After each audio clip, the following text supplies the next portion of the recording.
I don't remember what it's like to not have some type of head pain, body pain, nausea, you name it.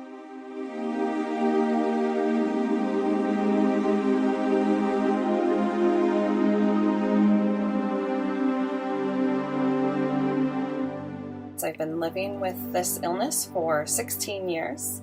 I've been afflicted by pain pretty much my whole life. Pain has impacted my life for about 17 years. It has been over a 10-year journey. I've had chronic pain since childhood. Pain has impacted my life for the last 10 years. Pain has impacted my life since I was a teen. I've been living with chronic pain for the past 10 years. Pain has affected my life for the last 6 years. And I've been suffering from cluster headaches since 2007. Since 2006, it's been what we call full-blown, 24/7, every joint in my body. I had chronic migraine by the time I was 25. Tension headaches, migraine, cluster headache, and cervicogenic headaches. Rheumatoid arthritis at the age of 25. And I've had rheumatoid arthritis for 10 years. Diabetic neuropathy and back pain. I have chronic migraine disease. I was diagnosed with rheumatoid arthritis when I was 20 years old. I also have multiple chronic pain conditions that resulted from being a passenger in 2 car accidents. I was diagnosed with rheumatoid arthritis. With rheumatoid disease. Ehlers-Danlos syndrome. Flaring rheumatoid disease.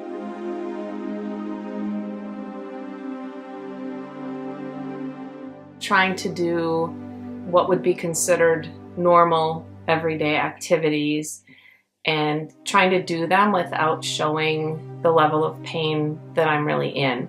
The pain level is excruciating.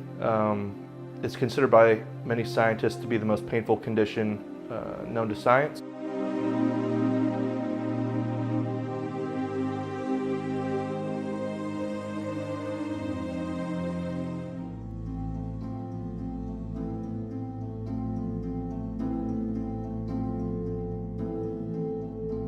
Many people seem to think that people who have moderate to severe pain should look a certain way, such as being disheveled looking or unshowered. You can't see how sick I am without steroids. I mean, without high doses of steroids, I can't move anything at all, except my eyelids. I can only blink. And slapping on some makeup and curling my hair might make me look great, and I can smile through the pain a lot. Most of the time I don't even look like I'm in pain, since I've had about 17 years or so experience of hiding it so I can function outside of the house. When we're dealing with conditions that are largely not visible in the exterior, people have a lot of misperceptions and they don't necessarily realize what it is like to live with it. We didn't choose to live in pain. We didn't choose to live with these diseases. And we're struggling just like everybody else in the world, but just a few extra challenges. And I had a hard time admitting to myself that I had this disease, and I had a really hard time with the idea that other people were going to have to sort of reshape their image of who I was. A lot of people hear the word headache and they think, oh, why don't you just take some aspirin or a Tylenol or some pain medication and you'll be fine. It feels like the world's shutting down on me and I better find a place to relax and chill for a while. It's a nerve condition that affects all the nerves in your head, and it's excruciating.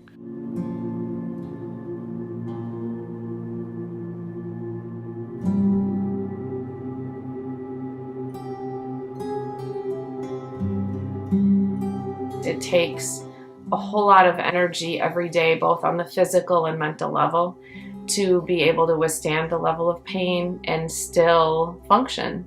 People seeing me for limits and not understanding why those limits might be there. Don't judge people. You haven't the slightest clue what it took for any of us to get out of bed today. It's a difficult concept to comprehend. It's like you wake up tomorrow and you're told that that you will never be healthy again. Mom, she called me crying. She said, I can't do this anymore. I'm just too debilitated and I need to leave graduate school. And so she did.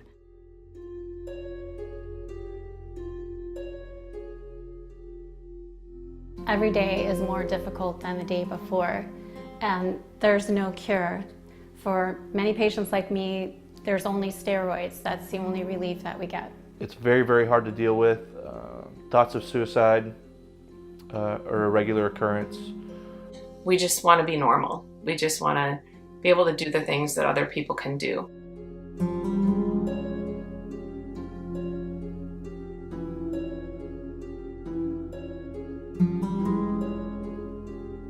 And trust that what somebody's telling you that they're going through is true. Don't be judgmental on how we treat our diseases, and to keep an open mind and listen. I think people make the automatic connection of the chronic condition, chronic agony, chronic sadness, chronic commiseration, chronic needing of sympathy.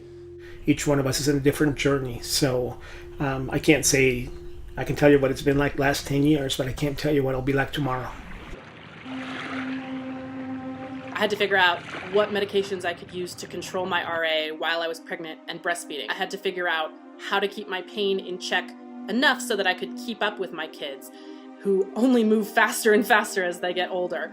Sometimes you can't do things you wanted to do, or you have to just do them differently. I've been able to work with my pain by allowing it, responding to it, and accepting it rather than pushing it away or wishing I was in a different body than I am right now. It is what it is. You move on. You don't let things dictate to you. I tell my children, things don't happen to me. I make things happen. And I try to live that. I won't let this make me into a hermit. It's not who I am. That's not who I am inside. Whatever an illness takes away from you, it can't take away you.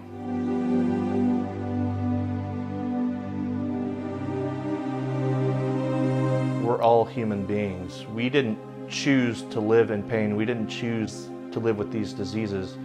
And we're struggling just like everybody else in the world, but just a few extra challenges. A condition as fickle as chronic illness, it's important to understand that it can be different from day to day. Something that I'm able to do one day, I might not be able to do the next. This can happen to anyone. I used to be an athlete. I used to be very active. I used to do a lot of things, and all of a sudden it changed my world.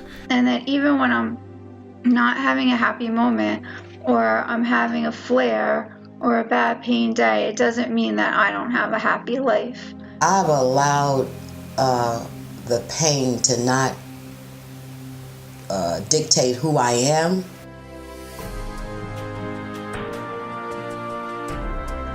While this is a really crappy thing that happened to me, you know, right in the prime of my life, and it took a lot away from me, I've been able to figure it out and realize that I can make something special and amazing out of this.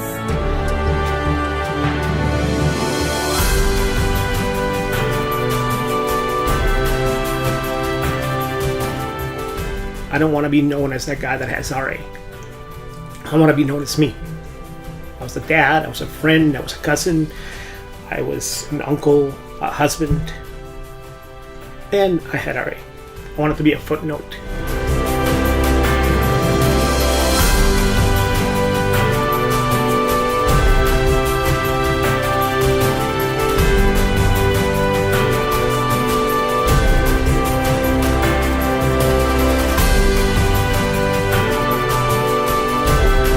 While I would love to keep talking about chronic illness and motherhood because I think it's a topic that doesn't get enough discussion, somebody's hungry, so I think it's time for me to go.